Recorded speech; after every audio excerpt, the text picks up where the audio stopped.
అబ్బబ్బబ్బబ్బా కూరగాయలకి ఏం రేట్లు పెంచేశారు ఇలా ధనంజయ్య. బామ్మ ఆ? నా జేబులో 1000 రూపాయలు తీసావా? తీసాను రా కూరగాయలు కొందామని. సరే మిగతా డబ్బిటివు. ఇంకా ఏం డబ్బులు రా, కూరగాయలు కొన్నాక అన్ని అయిపోయినాయి. ఈ కాశీలు కూరగాయలు 1000 రూపాయల. అవునరా, నేను నమ్మను. లెక్క చెప్పు. కూర్చో. ఆ కూర్చో. చెప్పు లెక్క చెప్పువే. వంకాయలు కేజీ 25 కేజీలు తీసుకున్నా. 100. బెండకాయలు కూడా కేజీ 25 కేజీలు తీసుకున్నా. మరో 100.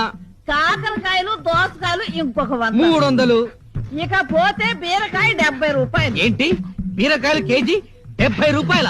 కేజీ కాదురా సన్నాసి, ఒక్క బీరకాయ 70 రూపాయలు. అయ్యో 10 తీసుకున్నాను. ఒక్క బీరకాయ 70 రూపాయల అంటే ఒక్కొక్క బీరకాయ సొరకాయ సైజులో డబుల్ ఉంటుందా?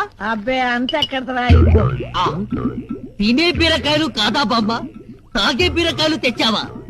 అవునరా, మొదట్లో 2 తాగితే శక్తిగా ఉండి నిద్ర వచ్చేది. ఇప్పుడు 5 అన్నా